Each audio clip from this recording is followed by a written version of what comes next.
अस्सलामुअलैकुम, welcome to हमारा पाकिस्तान। मैं सना कहवान। प्रोग्राम में आज मेरा साथ देंगे मोहम्मद नौशाद अली साहब, ताहिर नई मलिक साहब, सना मिर्ज़ा साहिबा, डॉक्टर हुमा बकाई साहिबा। आप तमाम पैनलिस्ट का बहुत शुक्रिया। नाज़रीन, गुज़श्ता हफ्ते एडवोकेट सैयद अजीज़ुद्दीन काका खेल की जानिब से इलेक्शन कमीशन में एक दरख्वास्त दायर की गई और इस्तदा ये की गई कि चंद विफाकी वज़रा इलेक्शन पर असरअंदाज हो सकते हैं, लिहाजा उनको उनके ओहदे से फौरी फारिग किया जाए। आज इलेक्शन कमीशन ने इस दरख्वास्त पर समाअत की और अहद चीमा को उनके ओहदे से हटाने का हुक्म दे दिया, मगर तासुर ये दिया जा रहा है कि जब ब्यूरोक्रेसी तमाम फील्डिंग अपनी मर्जी की लगा चुकी, जितने बंदे जहां जहां जैसे जैसे फिक्स कराने थे, लगवाने थे, वो सब काम हो चुके, अब जाकर इलेक्शन कमीशन ने अहद चीमा को फारिग किया। बहुत सारे सवालात खड़े हो रहे हैं और दूसरी जानिब निगरान वज़रा का पार्टीज के साथ वफादारियों का तबादला भी हो रहा है। सरफराज बुगटी, अहद चीमा, फवाद हसन फवाद जैसे लोग अवामी सतह पर बदनामी का सामना भी कर रहे हैं। सियासी नाक़िद सवालात उठा रहे हैं कि ये एक जानिब हुकूमत से फ़ायदे लेते हैं, दूसरी जानिब जो इलेक्शन करवाने आए थे वही वफादारियां तब्दील करके अगली हुकूमतों से भी लुत्फ़अंदोज़ होना चाहते हैं। हमारा सवाल सबसे पहले नौशाद साहब आप ही के सामने रखूंगी। अहद चीमा को मशीर बराए इस्टेब्लिशमेंट विफाकी काबीना से हटाने के बाद इलेक्शन शफाफियत का यकीन दिलाया गया। देखिए, उनके सामने एक दरख्वास्त इलेक्शन कमीशन के सामने आई है। चूँकि अहद चीमा जो गुज़श्ता काबीना है उसका हिस्सा रहे हैं, इसी बुनियाद पर उनको वहाँ से ओहदे से हटाने का कह दिया गया है। अगर किसी दूसरे वज़ीर या वज़ीर आज़म या किसी और के ऊपर कोई मामला होता तो शायद उस पर भी फैसला सामने आ जाता। अहद चीमा जो हैं वो ये तो किसी से ढकी छुपी बात नहीं है कि वो जब शहबाज शरीफ साहब वज़ीर आला थे तब उनके मावन थे, ख़ास उनके साथ एक उनका ताल्लुक था। साफ पानी का जो पीने का केस था, खास ताल्लुक है जी, साफ पीने के पानी का जो केस है उसके ऊपर भी उनका मामलात रहे। और उसके बाद जब ये गुज़िश्ता PDM गवर्नमेंट बनी तो वो उस वक्त भी उनके साथ थे। लेकिन जहाँ तक मामला है कि वो उनके साथ हैं या नहीं हैं, इसका मुझे इल्म नहीं है। उसकी वजह यह है कि देखिए, जो ब्यूरोक्रेसी होती है ना, आप ब्यूरोक्रेसी की फील्डिंग की बात कर रहे हैं, जो एग्जीक्यूटिव्स होते हैं या मुकन्ना होती है, ये काम करते हैं अपने तरीके से। ये कोई बहुत ज़्यादा सियासतदानों के कोई वो जिसे कहते हैं कि आप कह सकते हैं कि उनके इमा पर सिर्फ काम नहीं कर रहे होते। इसमें बहुत सारे लोग ऐसे भी होते हैं जो समझते हैं कि उनको इंडिपेंडेंटली डाउट है कि सियासतदानों की इमा पर ये लोग काम नहीं करते। मैंने कहा कि ये नहीं मैं कह रहा कि तमाम, मैं तो एक जनरल बात कर रहा हूँ, पूरी ब्यूरोक्रेसी की बात कर रहा हूँ। बहुत सारे लोग ऐसे भी होते हैं जो किसी के इमा पे काम नहीं करते, वो अपनी इंडिपेंडेंट जो पावर्स हैं वो होल्ड भी करते हैं और पॉलिटिशियंस के अगेंस्ट भी खड़े होते हैं। लेकिन जहाँ तक अहद चीमा की बात है, ये बात दुरुस्त है, ये सबको मालूम था, इसके ऊपर कोई ये ढकीच भी बात नहीं है और इलेक्शन कमीशन ने उस पर एक्शन भी ले लिया। अब ये जो मामला है जिस पे बहस हो रही है हमारे यहाँ कि जी इलेक्शन शफाफ होंगे नहीं, सबसे पहले एक ख़ास जो तबका है वो ये चाहता था कि इलेक्शन जो है वो हों। फिर जब उनके होने का मामला बना तो उनको नजर आया नहीं अब अगर इलेक्शन हुए तो फिर मसाइल आएंगे, फिर उन्होंने इलेक्शन रुकवाने की कोशिश शुरू कर दी। अब जब इलेक्शन का मामला पत्थर पे लकीर हो गया है, 8 फरवरी को इंतखाबात होने हैं, तो अब उनकी कोशिश ये है कि इलेक्शन के जो शफाफियत है उस पर सवालात उठाए जाएं, उसको शफाफ न रहें। देखिए, कोई भी काम होने से पहले बहुत ज़्यादा स्पेकुलेशन या बहुत ज़्यादा आर्गूमेंट की गुंजाइश नहीं होती। तज्जिया एनालिसिस या उस पर गुफ्तगू उस सूरत में की जा सकती है जब वो आपके सामने हो, जब उसका नतीजा आपके सामने आ जाए, इलेक्शन हो चुके हों तो आप उसके ऊपर बात करें। आप ये जो जैसे कहते हैं ना प्री इलेक्शन डिबेट जो है, इल्ज़ाम तो खैर कोई भी किसी पे लगा सकता है। हमारे यहाँ तो वैसे ही बहुत रिवाज बढ़ चुका है, झूठ पे के बुनियाद पे प्रोपेगेंडे का रिवाज भी बहुत बन चुका है। जो जितना जिसका दिल का जो चाहता है वो बोल देता है। सोशल मीडिया वैसे ही पब्लिक टॉयलेट है। सियासतदानों की बात कर रहे हैं ना आप स्पेसिफिकली? नहीं, मैं जनरल बात कर रहा हूँ, मैं किसी एक कम्युनिटी की बात नहीं कर रहा। मैं एक जनरल, हमारा जो बतौर कौम जो हमारे यहाँ जो चीज़ें पेनिट्रेट कर चुकी हैं, मैं उन पर बात कर रहा हूँ कि इस वक्त जो सिचुएशन है, देखिए हमारे इलेक्शन कमीशन ऑफ पाकिस्तान के साथ लिखा हुआ है of Pakistan. It's not election commission of Afghanistan और इलेक्शन कमीशन ऑफ इंडिया और इलेक्शन कमीशन ऑफ फलां। मकसद कहने का यह है, देखिए इदारों को हम जो लोग हैं हम ये समझते हैं कि इदारों को आपको ताकत देनी होती है, उनको उनके साथ खड़े होना होता है। इलेक्शन करवाने हैं, ये जिम्मेदारी इलेक्शन कमीशन की है। हम ये मुतालबा करते हैं, हम सब ये चाहते हैं कि शफाफ इंतखाबात हों, किसी भी सियासी जमात को कोई एक्स्ट्रा लीवरेज ना मिले। लेकिन ये नहीं कहा जा सकता कि हम इलेक्शन होने से पहले प्री पोल के अंदर हम उस तरह के आर्गूमेंट करें जिसकी कोई बेस ना हो। आपके सामने एक चीज आ रही है। से पहले शफाफियत पर सवालात तो खड़े हो रहे हैं। डॉक्टर हुमा साहिबा, क्या आहत चीमा इलेक्शन पर असरअंदाज हो चुके हैं? देखिए, मैं आपसे गुजारिश करूं, अभी जो स्टेटमेंट आया वो मैं उनकी कब्जे की बहुत कदर करती हूँ, लेकिन ये तो बड़ी स्वीपिंग स्टेटमेंट्स है ना जी, कि पहले कोई बात ना की जाए। तो क्या इसका मतलब है कि प्री पोल रिगिंग नहीं मैंने ये नहीं कहा कि पहले ये बात ना की जाए, मैंने कहा सब्सटेंशियल आपके पास चीजें हों तो उस पर बात करें, आपके पास सब्सटेंस हो। नौशाद साहब मेरे ख्याल से proof हो। दोनों साइड्स को कवर कर गए। जी जी डॉक्टर हुमा। देखिए, प्री पोल रिगिंग होती है और प्री पोल रिगिंग नॉर्म है साउथ एशियन इलेक्शंस में, और पाकिस्तान में तो प्री पोल रिगिंग का हल्का बंदियों से लेकर हर जगह शवाहिद मौजूद हैं। तो अगर इसके हवाले से सवालात उठाए जा रहे हैं तो मैं समझती हूँ कि ये एक हेल्दी डिबेट है। उसके साथ साथ सोशल मीडिया का जो किरदार है, वहाँ नेगेटिविटी भी है लेकिन वहाँ बहुत सारा एक्सपोजर भी है। और अगर सोशल मीडिया का किरदार पर इतनी परेशानी ना होती तो हम 17 दिसंबर को slowing down of the internet ना देखते, अगर वहाँ उसकी कोई अहमियत ना होती। दुरुस्त। मैं आपसे गुजारिश करूं कि इस वक्त बहुत सारी चीजें कार फरमा हैं, और जो आहत चीमा साहब हैं या फवाद साहब हैं या जो बुख्ती साहब हैं, इनकी जो रिमूवल आई है 11th आवर पे, by design, by default, by choice, इसके हवाले से तो बात भी होगी और सवाल भी उठे जाएंगे, क्योंकि कहा यह जा रहा है कि टाइम दिया गया, जो कुछ इनको करना था वो किया, और फिर शफाफियत की प्रिटेंस, यानी शफाफियत को दिखाने के लिए विड्रॉल्स हुई हैं। तो देखिए, ये सवाल तो उठेंगे और फिर इवेंचुअली आपको इस तरह के एक्शंस लेने पड़ेंगे या इलेक्शंस को इस तरह से रन करना पड़ेगा कि ये गलत प्रूव हो। लेकिन ये कहना कि ऐसे लोगों को लगाया गया जिनके हवाले पे, जिनके लगाने पर सवालिया निशान था, फिर उनकी विड्रॉल के बाद कोई बात ना हुई, तो हो नहीं सकता ना। तो फिर तो मेरी और आपकी बहस खत्म हो गई।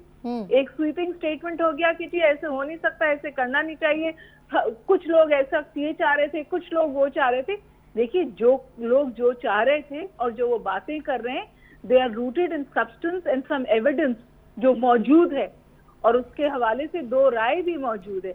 मेरी गुजारिश ये है कि इस वक्त जो सूरत हाल है वो कोई बहुत अच्छी नहीं है, कोई बहुत अच्छे प्रेसिडेंट हम सेट नहीं कर रहे, और जिस तरह 16 महीने की हुकूमत के ऊपर सवालात थे, बिल्कुल इसी तरह इस वक्त केयर टेकर गवर्नमेंट के ऊपर भी सवालात हैं। ठीक, पॉइंट आपका क्लियर है डॉक्टर हुमा। सना, आहत चीमा जैसे लोग जिनके ताल्लुक से एसी डीसी लगाए गए, आरओज डीआरओज, क्या वो इलेक्शन में नून लीग की लाज नहीं रखेंगे? देखिए, मुझे तो नहीं पता कि हम इस पे बात क्यों कर रहे हैं। आहत चीमा हो, फवाद हसन फवाद हो या तौकीर शाह साहब हो, देखिए ये तो हर इलेक्शन में होता है कि उससे पहले हुकूमतों की कोशिश होती है कि वो अपने लोग लगाएं। ये जो निगरां हुकूमत का कॉन्सेप्ट है, ये पाकिस्तान में और चंद एक ममालिक में, ये ना पूरी दुनिया में तो ये रिवाज ही नहीं है। वहां जब एक हुकूमत जाती है और अगली हुकूमत आती है तो इंतकाल इख्तिदार बड़े तरीके के साथ होता है, लेकिन हमें एक निगरां सेटअप की जरूरत पड़ती है। हमने कभी इसके ऊपर बात ही नहीं की कि हमारा निगरां सेटअप भी बाइस्ड हो सकता है। मुझे जरा इसके ऊपर भी इजारे ख्याल करने की इजाजत दें कि ये जो केपी में निगरां सेटअप चल रहा है, ये जो पंजाब में चल रहा है, ये अपने महीने, अपना टेन्योर कब का पूरा कर चुका है, लेकिन उसके बावजूद भी चल रहा है। ये कितने अनबाइस्ड होके ये पंजाब हुकूमत और केपी गवर्नमेंट्स काम कर रही हैं। और ये जो आहत चीमा साहब हैं, इनको अब क्यों रिमूव किया जा रहा है? इलेक्शन कमीशन का अपना कंडक्ट कैसा है? आरओज के ऊपर आप पहले क्या डिसाइड करते हैं? इवन मैं तो इसमें कोर्ट से भी सवाल करूंगी कि वो कोर्ट्स जो कि कुछ महीने पहले तक कह रहे थे कि जी हम तो आपको लोग दे ही नहीं सकते, हमारे पास तो ऑलरेडी स्टाफ की शॉर्टेज है, यही पंजाब में लाहौर हाईकोर्ट की तरफ से ये रिमार्क्स आए थे। और अब हम ये देख रहे हैं कि वो कह रहे हैं कि जी ब्यूरोक्रेसी से आपने बंदा क्यों लिया, यानी पहले आप कुछ कहते हैं, बाद में कुछ कहते हैं, फिर उसके बाद आप उसको रिवर्स करते हैं, सुप्रीम कोर्ट को रात को आप ऑन करके वहां से डिसीजन लेते हैं। सवाल सिर्फ ये है कि हमारे यहाँ कौन सा इदारा किसी एक का किबला दुरुस्त है, किसी एक का किबला भी दुरुस्त नहीं है। मैं इस टेक्निकलिटी में जाती नहीं हूँ कि आहत चीमा क्या कर रहे हैं, क्या साबका हुकूमतें ये नहीं कर रही हैं। पीपल्स पार्टी के ऊपर सिंध में एमक्यूएम क्या इल्जाम लगा रही है? वो ये इल्जाम लगा रही है कि ये लेवल प्लेइंग फील्ड अपने लिए ले रहे हैं, सारे लोग अपने लगा रहे हैं, इन्हीं के लोग इलेक्शन में सारा काम करेंगे। इलेक्शन कमीशन है वो सारा मैनिपुलेट किया गया है, लेकिन पीपल्स पार्टी बाकी सूबों में ये इल्जाम नून लीग पर लगा रही है। तो आई थिंक हर सूबे में जिसको जितना मौका मिल रहा है वो उतना हाथ साफ कर रहा है, और ये कोई आज का मसला नहीं है, ये मसला हर इलेक्शन में होता है। मेरा ख्याल है बचपन से आज तक मैंने जब भी कभी पीपल्स पार्टी का सिंध में सुना तो वहां पर यही हो रहा होता है कि ठप्पे लग रहे होते हैं। यही चीज पंजाब के भी डोमेस्टिक जो बहुत रूरल एरियाज है वहां पर हो रही होती है। तो हम इस सिस्टम को ठीक नहीं कर सके ना। आज हम फिर एक डिबेट नहीं और चली जाएगी कि हम इलेक्ट्रॉनिक वोटिंग पे जाते ही नहीं है, हम ऑनलाइन वोटिंग पे जाते ही नहीं है। हम अभी तक वो जमाने कदीम में जिंदगी गुजार रहे हैं जहां पर हम जाके ठप्पा लगा के आते हैं और वो ठप्पा भी जेन्युइन नहीं होता। 2013 में मैग्नेटिकिंग का ड्रामा करते हैं हम, मैग्नेटिकिंग के जरिए हम बहुत से वोट उड़ा देते हैं कि ये तो ठीक ही नहीं थे क्योंकि हमने किसी एक के लाना होता है। 2018 में हम आरटीएस को बिठा देते हैं। तो कोई एक चीज तो ऐसी हो ना जिसके ऊपर हम सही स्टैंड ले सके। आरटीएस से हम एक पार्टी को लेके आ जाते हैं, मैग्नेटिकिंग से दूसरी को लेके आ जाते हैं। 2024 में एक नया मसला आएगा, उससे हम तीसरी पार्टी को लेके आ जाएंगे या उसी पहली वाली को रिपीट करेंगे जो 2013 में आई थी। लेकिन इवेंचुअली करना हमने वही होता है जो हमने डिसाइड किया है, और उसके लिए हम मैनुअल तरीके से चलते हैं। हम कभी भी इलेक्ट्रॉनिक ना थे और ना हम कौम है। ये किसी ने बिल्कुल ठीक कहा है कि हम वही कौम है जो एग्रीकल्चर कर सकती है, जो खेती बाड़ी कर सकती है। हम इलेक्ट्रॉनिक मीडियम की कौम ही नहीं है जो किसी एडवांसमेंट की तरफ जाए। तो चाहे आहद चीमा हो, चाहे फवाद हसन फवाद हो, चाहे तौकीर शाह हो, चाहे कोई भी हो, हमने लोगों को इस्तेमाल करना होता है अपने मकासद के लिए। माजरत की चाहे वो कोर्ट्स भी हो, हमने अब लाहौर हाई कोर्ट या सुप्रीम कोर्ट में, अगर इन दोनों की बात में भी मुख्तसर करूं, मैं आपका प्रोग्राम बंद नहीं करवाना चाहती, लेकिन बात यह है कि आप कोर्ट्स भी इस्तेमाल करते हैं। तो ये एक शख्सियत का किरदार नहीं है, ये ओवरऑल एक सिस्टम का किरदार है जो कि खराब है। और ये किरदार तभी दुरुस्त होगा जब हम नताइज को कबूल कर लेंगे। जो अवाम चाहते हैं उनके वोट के जरिए जो लोगों को लाना चाहते हैं, अगर हम एक्सेप्ट कर लेंगे तो मेरा ख्याल है सिस्टम ठीक हो सकता है। तो ऐसे में तो सना फिर अवाम को रिस्पेक्ट देना पड़ेगी, अवाम के ओपिनियन को रिस्पेक्ट देना पड़ेगी। और दरअसल यही वो बात थी जो मैं कहना चाह रहा था। ये जो दो तीन चार चीज़ों पे कंफ्यूजन पैदा हुई, मुझे नहीं पता कि उसको कंफ्यूजन वो क्यों पैदा हुई। देखिए मैं यही बात कह रहा हूँ, ने पॉइंट रेज किया, मैं यही कह रहा हूँ। देखिए मकसद कहने का ये है, सिर्फ बात करने का मकसद ये था कि ये जो अब सना ने थोड़ा सा उसको ज़रा थोड़ा सा जैसे कहते हैं ना मुफस्सल तरीके से ये बात कर दी कि हमारे यहाँ हमारा जो निज़ाम मौजूद है, हमें उसको बजाय इसके कि उसको कचोके लगा के उसको ख़त्म करके उस पर तबाही उतारनी है, हमने उसको बेहतर करना है। अब जो बेहतर करने का तरीक़ाकार है वो ये है कि ये छोटे छोटे मामलात तो अपनी जगह रहेंगे, ये तो बात होगी। हाँ यकीनन मैंने यही कहा कि अब ये अजीजुद्दीन साहब है ना, इनको कह देते 1 महीना पहले 4 महीने पहले ये एप्लीकेशन फाइल कर देते, पहले फैसला आ जाता। अब चूंकि फाइल ही अभी हुई है तो वो उसके ऊपर फैसला आ गया। नहीं, मैं आपसे गुजारिश करूं, जी मेरी बात सुन लें, अगर आप मुझे इजाजत दें। जी डॉक्टर हुमा आपका पॉइंट, उसके बाद ताहिर साहब से सवाल करूंगी मैं। जी अपील फाइल जरूर होती और फिर सवाल जवाब आता। सवाल तो ये है कि क्या अपील फाइल करने के बाद हमें पता चलता है कि यहाँ इनॉमली है? हुमा साहब, आप हुमा साहिबा, हम अमेरिका या बरतानिया की बात नहीं कर रहे, ये इस्लामी जमहूरिया पाकिस्तान है। आप इसकी ग्राउंड रियलिटी से अच्छी तरह वाकिफ हैं। ये वतीरा है कि जी अपील फाइल करा दो, जिसको डिले करना हो। अब यहाँ पे appeal filing is a tactic to delay, it is not a tactic to address a problem. नहीं हुमा साहिबा, देखिए मैं जो बात ताहिर साहब से सवाल करने दीजिए। नौशाद साहब मैं आपके पास सवाल दोबारा लेकर आऊंगी। ताहिर साहब, फवाद हसन फवाद, आहद चीमा, क्या इन निगरान हुकूमतों का इनको हिस्सा होते हुए ऐसी सरगर्मियों की इजाजत होनी चाहिए थी? देखिए, जब हम देख चुके हैं कि एक पुलिस अफसर थे राना मकबूल जो मरहूम हो चुके हैं, और राना मकबूल साहब फिर सेनेट पे PMLN के टिकट पे आए। एक जस्टिस थे मलिक कयूम जिनकी एक मुबैना एक टेप थी, मुबैना क्या, उसके बाद उन्हें रिजाइन देना पड़ा। उस वक्त के वजीर आला शहबाज शरीफ से उनकी गुफ्तगू थी कि मोहतरमा बेनज़ीर भुट्टो को इतनी सजा दो। तो उसके बाद आज अगर वो जिंदा होते तो इस काबीना केयर टेकर सेटअप में आज हम बुनियादी नुक्ता क्यों नहीं देख रहे कि हमने इन तजर्बात से सीख के कहा कि केयर टेकर सेटअप न्यूट्रल होगा, गैर जानिबदार होगा, और चीफ इलेक्शन कमिश्नर का तकर्रर अपोजिशन और गवर्नमेंट मिल के करेंगी। तो ये खाक न्यूट्रल है जिसमें आप उनके जो पिछली गवर्नमेंट है उसके जो की क्रॉनीज हैं उनको आप न्यूट्रल करके इस कैबिनेट में ला रहे हैं। और ये रिजाइन इसलिए भी लिया गया है कि अकॉर्डिंग टू लॉ हर मिनिस्टर रिक्वायर्ड है कि वो ऐसे डिक्लेरेशन देगा।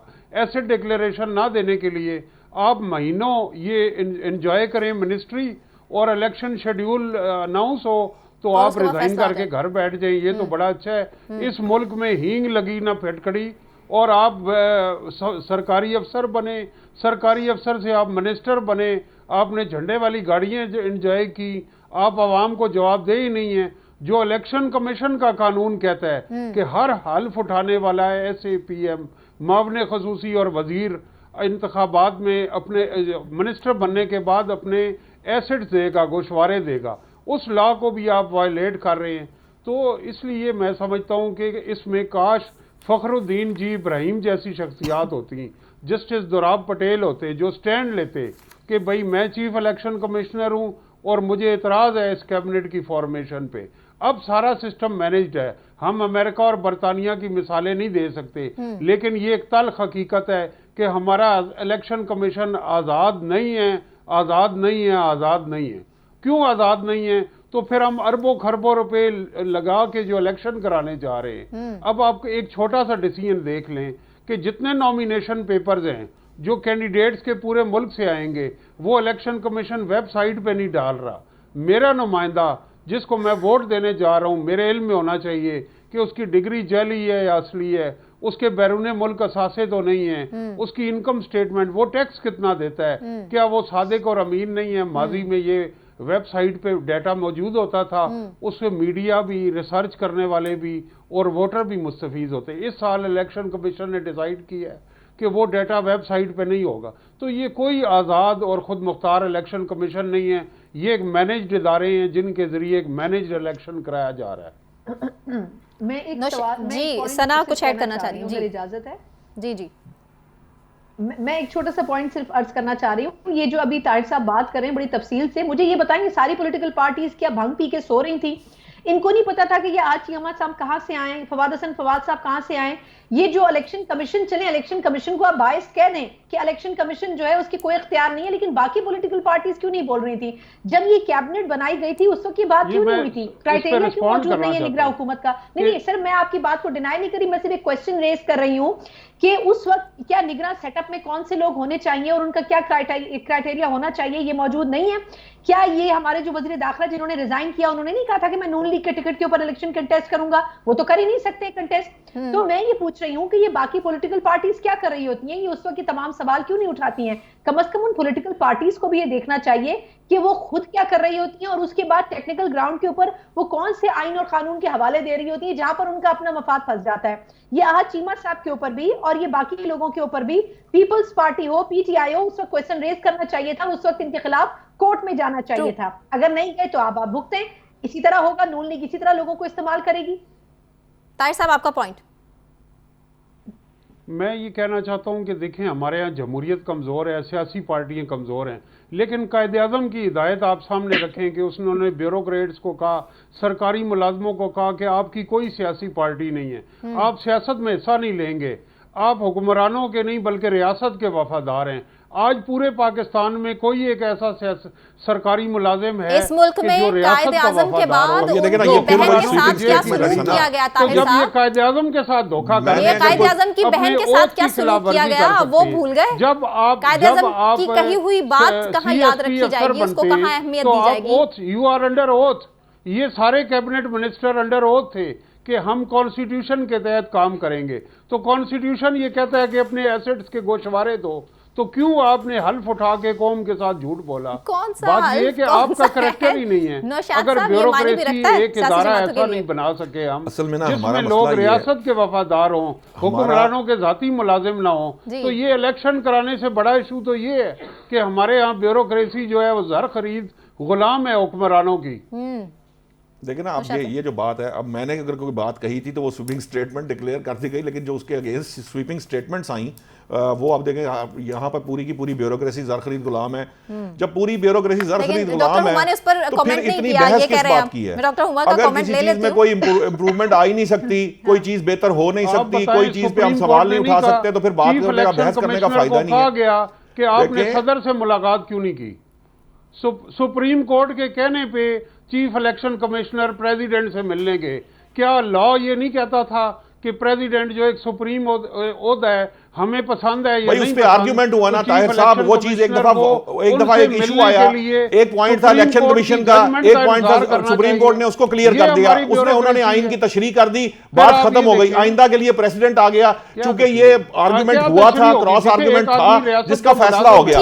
मेरा मकसद ये, मैं बात जो कर रहा हूँ, इस तरह करने से, अपने मुंह पर चपेड़े मारने से सिर्फ मुंह लाल ही हो सकता है ताहिर साहब। इस तरह से आप कोई बेहतरी नहीं ला सकते हम सिस्टम की। को जवाब दे नहीं, सारे का सारा मामला सिस्टम से जुड़ा है। जो सना साहिबा ने कहा था वो बात समझने वाली है कि आपका जो सिस्टम है, आपकी ग्राउंड रियलिटीज हैं, हमें उसको सामने रखना पड़ेगा। वो उसके साथ ही चीजें चलेंगी। ये नहीं होगा कि आप सुबह उठेंगे तो आप अमेरिका के इलेक्शन में इंतखाबात ब्रेक के बाद यहीं से कंटिन्यू कर लेंगे। मुझे ब्रेक अनाउंस करना है ताहिर साहब, आपको भी मैं जरूर मौका दूंगी। ब्रेक अनाउंस करना है, ब्रेक से वापस आने के बाद पीपल्स पार्टी और बिलावल साहब, जरदारी साहब, इनकी स्टेटमेंट्स आपके सामने रखेंगे। हमारे साथ रहिए।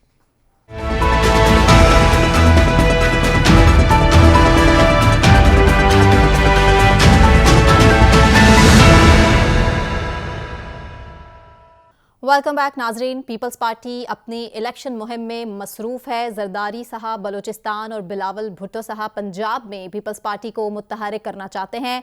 आज लाहौर हाई कोर्ट में आईने पाकिस्तान की गोल्डन जुबली को मौका पर बिलावल की तकरीर के दौरान अवाम ने बिलावल भुट्टो को ही कशमकश में डाल दिया। वो इस तरह के वकला और अवाम ने बिलावल की मौजूदगी में वज़ीर आज़म इमरान खान के नारे बुलंद कर दिए। सुनने में ये आया है कि बिलावल भुट्टो को उनकी चाहत के मुताबिक हिमायत नहीं मिल सकी है, मगर बिलावल भुट्टो ने सूरत हाल को देखते हुए इंतहाई सियासी मैच्योरिटी का मुजाहिरा किया और कहा कि खान के हक में नारे लगने पर खुश हूँ, सब एक दूसरे को मुहिब्बे वतन पाकिस्तानी माने।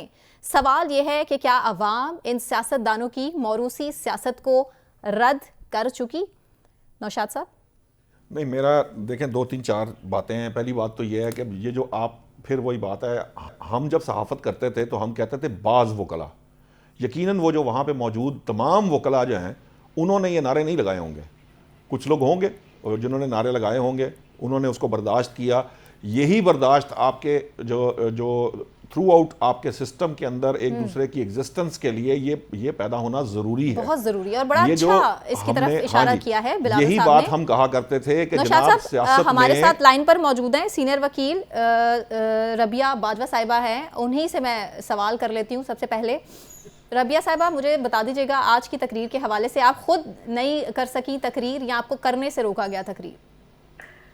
देखिए, बात ये है कि ये चले कुछ मिसमैनेज था और कुछ जो जिनके पास स्टेज था मतलब उन्होंने नहीं करवाई, लेकिन जो सदर साहब थे, जाहिर बात है कि कैबिनेट ने बात करनी होती है और हमारे मेहमान थे, सियासी लोग बाहर में आते हैं और बाहर जो है बेसिकली जब जमहूरियत मतलब सारी जमहूरी कुव्वतें भी कंप्रोमाइज करती हैं। आपको पता है कि वकला अपनी आवाज उठाते रहते हैं। हाँ जी। और बाहर में हमेशा हमने सियासी लोगों को वेलकम किया, तो बिलावल साहब भी आ जाए और सदर साहब ने फिर जाहिर बात है कि मैंने कैबिनेट का क्योंकि मैं मेंबर हूँ और मुझे तकरीर करनी थी, बात करनी थी, तो फिर सदर साहब ने मुझे जाहिर अपना कुछ टाइम दिया। अच्छा। तो एक पैगाम भी पहुंचाना था बिलावल साहब को जो मिलिट्री कोर्स के हवाले से मैंने अपनी बात कर दी थी।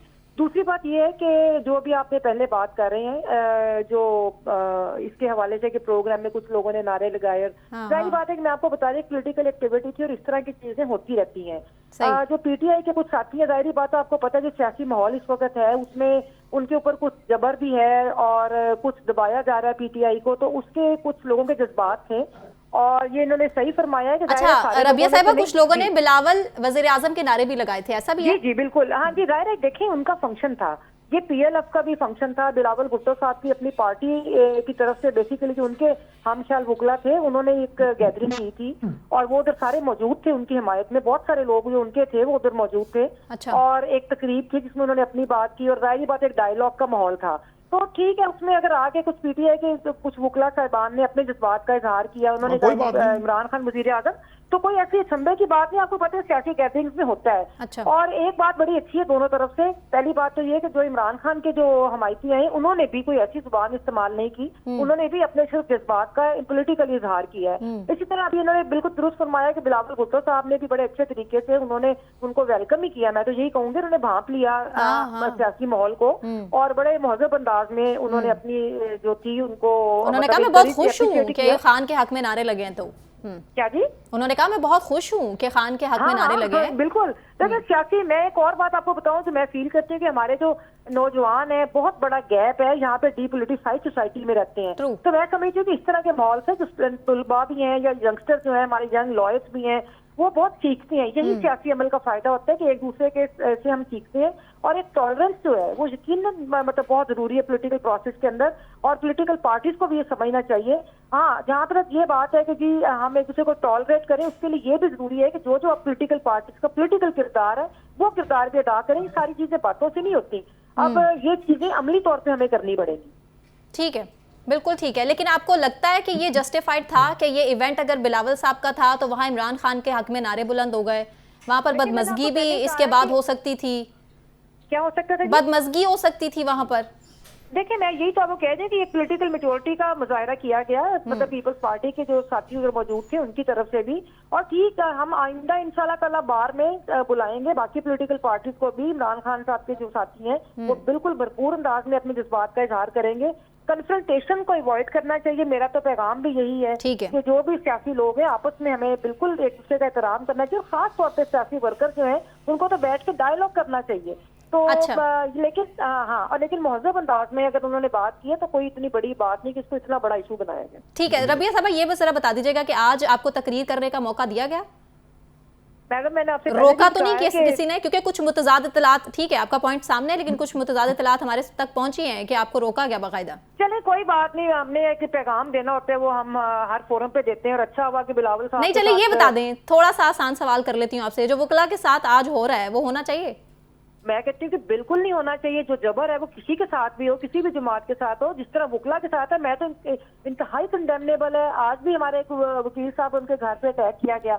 ये बेसिकली मैं यही तो कह रही हूँ कि हम सबको मिलजुल के जद्दोजहद करनी होगी। मुल्क के हालात बहुत खराब है, जबर की कुव्वतें बहुत ताकतवर है, तो हम सबको चाहिए कि हम आवाज भी उठाएं और जिनके ऊपर जुल्म हो रहा है उनके साथ हम खड़े हों। और यही मेरा बिलावल साहब को पैगाम था कि आपकी पार्टी की जद्दोजहद है, यकीनन मतलब लीडरशिप ने भी दी, और साथ कारकुनों की बड़ी कुर्बानी है जिसको पार्टी ने भी। और वकला की आवाज बड़ी मजबूत आवाज है इस मुल्क में।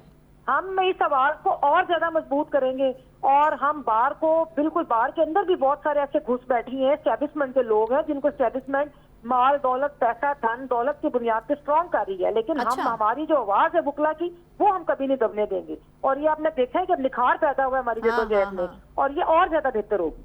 बिल्कुल ठीक, बिल्कुल ठीक। नौशाद देखिए, साहब, यही बात जी जी जी जी यही बात मैं कर रहा था ना। बात ये समझने की है, जमहूरियत है क्या?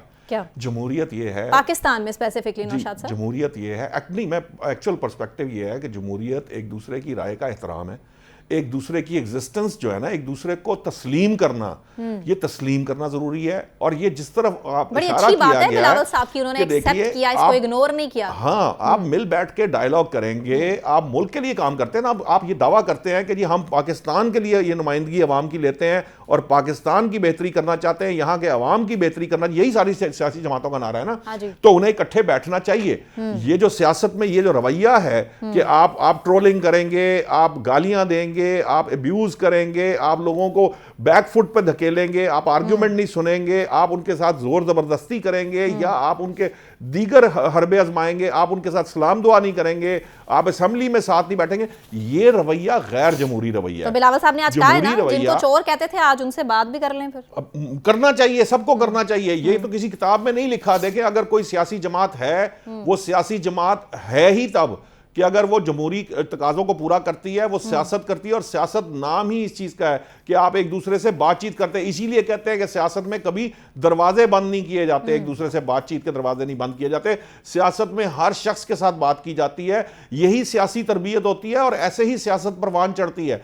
ये जो निज़ाम है जिसमें मैं जिसकी तरफ मैं आपको रेफर कर रहा था कि अगर फर्ज करें सियासतदान एक दूसरे से बात नहीं करेंगे, सियासतदान एक दूसरे के ऊपर कीचड़ उछालेंगे, सियासतदान एक दूसरे की जिसे कहते हैं मिल बैठकर आगे कौम के लिए बेहतरी करेंगे, गालम गलोच करेंगे, इस तरह के हरबों से आप उस जगह को पहुंचा देते हैं जहां आज हमारा मुल्क पहुंच चुका है। इंटरनेशनल लेवल हम ये देख रहे हैं, मुल्क बड़ा सफर हम लोग कर रहे हैं। हाँ, ये सियासी अदम इस्तेहकाम ही है जो जिसने हमारे माशी अदम इस्तेहकाम पैदा कर दिया है। और पैदा करने के बाद आप जिस जगह पे, मैंने आपको कहा था कि मैंने अपनी जिंदगी में कभी डिफॉल्ट का नाम नहीं सुना था जिंदगी में। मैंने जिंदगी में पहली दफा अपने मुल्क के लिए डिफॉल्ट का नाम सुना। जब मैंने ये बात सुनी तो उसके बाद से क्या आपका ख्याल है कि मेरे अंदर तकलीफ नहीं है, मुझे परेशानी नहीं हुई?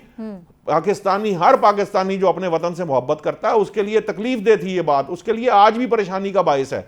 आप और मैं आपस में, मेरे पे कोई परेशानी आएगी, सना साहिबा पे आएगी, आप पे आएगी, हम बर्दाश्त कर लेंगे, लेकिन जब मुल्क की बात आएगी तो हम सब कंबाइन होकर उसके लिए परेशान हो जाएंगे। सो जो समझने की बात है कि आपको, सियासतदानों को, आपके जितने स्टेक होल्डर्स हैं, मैं सिर्फ खाली सियासतदानों को भी नहीं कह रहा था, मैं कह रहा था बाकी स्टेक होल्डर्स को भी मिलके एक दूसरे को पावरफुल बनाना चाहिए, एक दूसरे को ताकतवर करना चाहिए और ताकतवर करके सिस्टम ठीक करना चाहिए। ये सारे के सारी बहस जो है हमारी, ये सिस्टम से मुताल्लिक है। ये सिस्टम जब तक ठीक नहीं होगा, इस सिस्टम में बेहतरी नहीं आएगी, और बेहतरी लड़ झगड़ के नहीं आएगी, ट्रोलिंग करने से नहीं आएगी, एक दूसरे से मुंह फेर लेने से नहीं आएगी, ये बैठ के बातचीत करने से आएगी। इसमें बेहतरी लाने की कोशिश की जाएगी तो बेहतरी आएगी। इन सियासी जमातों का तो बाज का ये हाल है कि वो अगर बात नहीं करेंगे, हम कहते थे इलेक्शन रिफॉर्म्स के ऊपर बात करें, नहीं होती इनसे। हम कहते हैं नैब लॉ के ऊपर बात करनी है, आपस में मिल बैठ के बात करें, नहीं होती इनसे। बावजूद इसके कि असेंबली बनाने का मकसद, आपके यहां असेंबली बनाने का मकसद ही यह है कि आपकी जो कौम की नुमाइंदगी एक जगह इकट्ठी होती है, उसमें एक ट्रेजरी बेंचेस हैं, ओपोजिशन बेंच, दोनों का उतनी जिम्मेदारी है कि वो मुल्क और कौम के लिए काम करते हैं। एक छत के नीचे बैठ के कौम के लिए काम करना होता है, लेकिन ये एक दूसरे से बात करना गवारा नहीं करते, हाथ मिलाना गवारा नहीं करते, या एक दूसरे के ऊपर जो है ये इस हद तक कीचड़ उछालते हैं। अगर बोलने का मौका मिल जाए तो वो बात करते हैं कि जिसका नुकसान ये है कि मैं और आप तो यहाँ प्रोग्रामों की जीनत बन जाते हैं, वो फिक्र, लेकिन कौम का जो खसारा हो रहा है, जो कौम जिस हाल को पहुंच रही है, उसका जिम्मेदार कौन है? यही लोग जिम्मेदार हैं। सो सिस्टम को ठीक करने की खुदारा कोशिश करें, इदारों को एम्पावर करें। नौशाद साहब, मैं आपको जरूर मौका दूंगी। सना कम उम्र सियासतदान है बिलावल साहब, लेकिन इंतहाई मैच्योरिटी के साथ बड़े खूबसूरत अंदाज में उन्होंने बड़ी गहरी बात की है कि सब एक दूसरे को मुहिब्बे पाकिस्तानी माने। इसके पीछे बड़ी एक इम्पॉर्टेंट, एक यूँ समझ लीजिए उनका एक मैसेज है कि जो दहशतगर्द का एक लेबल लगा दिया जाता है सियासतदानों के ऊपर और कहा जाता है कि ये मुहिब्बे वतन नहीं है, इससे निकलना होगा। देखिए, मेरा ख्याल है कि अगर हम बिलावल साहब की बात करें तो ये तारीफ तो उनके लिए हक बजानिब है कि आप मुझे ये बता दें कि हमारे जो बड़े सीनियर पॉलिटिशियंस हैं, जो सालों से कुर्सियों को पकड़े हुए हैं, किसने आज तक फॉरेन पॉलिसी के ऊपर बात की है, किसने इकोनॉमी के ऊपर बात की है, किसने IMF डील के ऊपर बात की है, पाकिस्तान की मईशत पे बात की है, टेररिज्म पे बात की है। हम तो PTI से शुरू करते हैं, नून लीग पे खत्म करते हैं, पीपल्स पार्टी से शुरू करते हैं, और मेरा ख्याल है किसी और चौथी जमात के ऊपर हम खत्म करते हैं। हमारी तो पॉलिटिक्स है ही इतनी महदूद। लेकिन बिलावल को ये क्रेडिट देना चाहिए कि वो पढ़ते भी हैं, समझते भी हैं, चीजों को अंडरस्टैंड भी करते हैं, यंग जरूर हैं, लेकिन उनको जितनी उनकी सलाहियत है वो उससे ज्यादा पॉलिसी के हवाले से बात करते हैं, वोकल हैं, उनको पता होता है वो क्या बोल रहे हैं। हम उनका मजाक जरूर हमारे सियासतदान उड़ाते रहे, लेकिन पर्सनली मैं उनसे इस हवाले से जरूर मुतासिर हूँ। दूसरी बात यह है कि अगर वो ये मोरूसी सियासत की बात कर रहे हैं तो उसमें पीपल्स पार्टी को ये क्रेडिट भी देना चाहिए कि उन्होंने ग्रूम किया है बिलावल साहब को, और बिलावल साहब में और पीपल्स पार्टी में एक्सेप्टेंस है कि वो रेजिस्टेंस को एक्सेप्ट करते हैं। अगर उस जगह पे इस किस्म के नारे लगे भी तो बिलावल ने उसको बड़ा पॉजिटिवली टिल्ट किया। कोई और जमात होती तो शायद वो उन लोगों को, या उस इवेंट के बाद उन लोगों के साथ जो सलूक करती, वो हम उसके ऊपर बात भी नहीं कर सकते, लेकिन उन्होंने इस चीज को उतना नेगेटिव नहीं लिया, उन्होंने बात की। और मेरा ख्याल है कि पीपल्स पार्टी इस पे पहले भी बात कर चुकी है कि PTI को भी मौका मिलना चाहिए। ये जो ओपन माइंडेडनेस है ये और पॉलिटिकल पार्टीज में नहीं है। ये पाकिस्तान तहरीक इंसाफ इनकी जगह होती तो वो कभी पीपल्स पार्टी के लिए स्पेस की बात ना करती। नून लीग की मिसाल ले लें, नून लीग भी कभी ये बात ना करती, तो बहालत मजबूरी अब नून लीग को बात करनी पड़ रही है कि नहीं जी PTI में भी थोड़ा बहुत होना चाहिए। वो सादिया बासिया इस किस्म की शख्सियात जो हैं ये पार्लियामेंट फ्लोर, सेनेट फ्लोर्स के ऊपर बात कर रही है, ओवरऑल पूरी नून लीग भी नहीं कर रही। तो आई थिंक ये अंडरस्टैंडिंग मैं पीपल्स पार्टी को अदर देन जो बाकी पॉलिटिकल पार्टीज हैं वो थोड़ा सा मैच्योर पार्टी कंसिडर करती हूँ। लेकिन हमारा अलमिया यह है कि हम ऐसी पार्टीज को वो मौका नहीं देते, या अगर उन पार्टीज को मौका मिल भी जाए तो वो जो टिपिकल सियासत है पीपल्स पार्टी के सियासतदानों की, उस जिसमें करप्शन भी आ जाती है, जिसमें किकबैक्स भी आ जाते हैं, फिर वो 10% 20% के एक लेबल्स भी आ जाते हैं जो कि माजी में पीपल्स पार्टी पे लगते हैं। तो आई थिंक बिलावल साहब को स्पेस मिलना चाहिए। मरियम साहबा के हवाले से मैं जरूर, हालांकि आपका क्वेश्चन नहीं है लेकिन फिर भी मैं एक पॉइंट कहना चाहूंगी कि मरियम साहबा को भी ऐसे इश्यूज के ऊपर वोकल होना चाहिए जो मोरूसी सियासत का एक टैग लगता है नून लीग के ऊपर। आई थिंक उनको भी उस टैग को हटाने की जरूरत है। वो अमली तौर पर अभी तक इलेक्शन कैंपेन में उस तरह खुलकर सामने नहीं आ रही हैं, वो ओवर शैडोड हो गई हैं नवाज शरीफ साहब की वजह से। तो आई थिंक उनको भी थोड़ा सा सामने आने की जरूरत है, क्योंकि जो फ्यूचर है वो यही शख्सियात हैं। ये जो माजी के सियासतदान हैं हमारे, जो अब 70s में अपने जा चुके हैं, बुजुर्ग जरूर है, पाकिस्तान को जरूरत होगी, लेकिन खुदारा आप यंग खून को भी आने दो।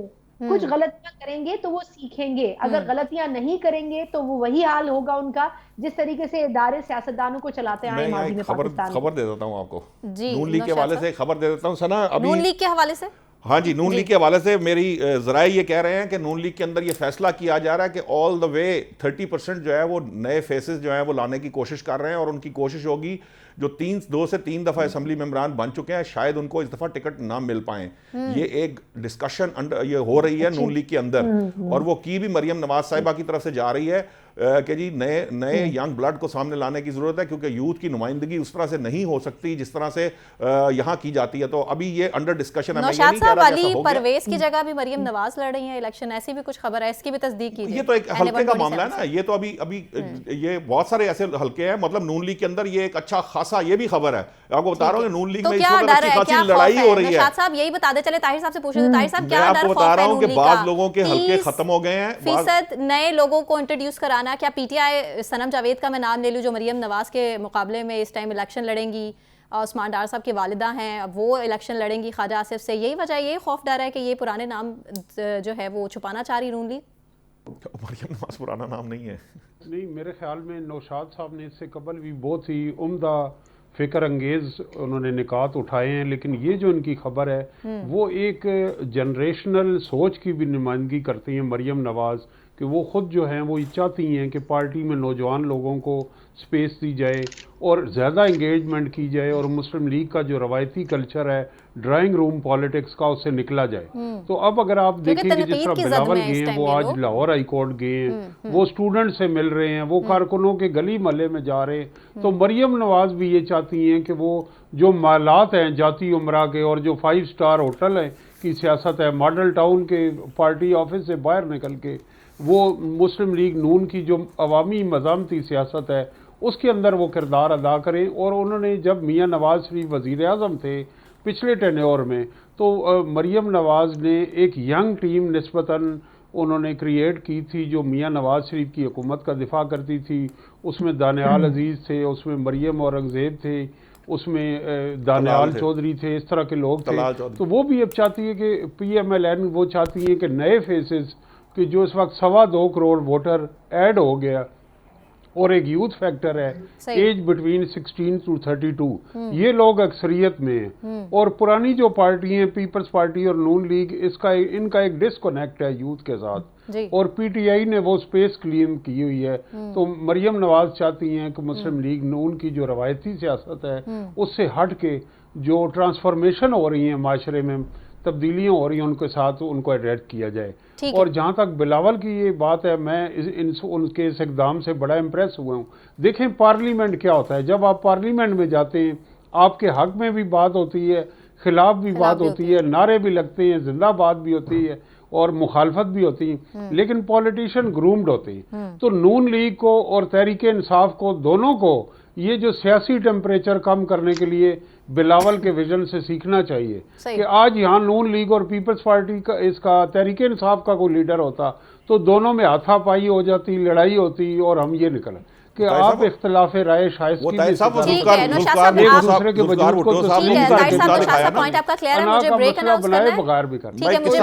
ब्रेक पर जाने दीजिए नौशाद साहब, अगला सवाल आप ही की जानिब रखूंगी। ब्रेक से वापस आने के बाद अगला सवाल, विल बी राइट बैक।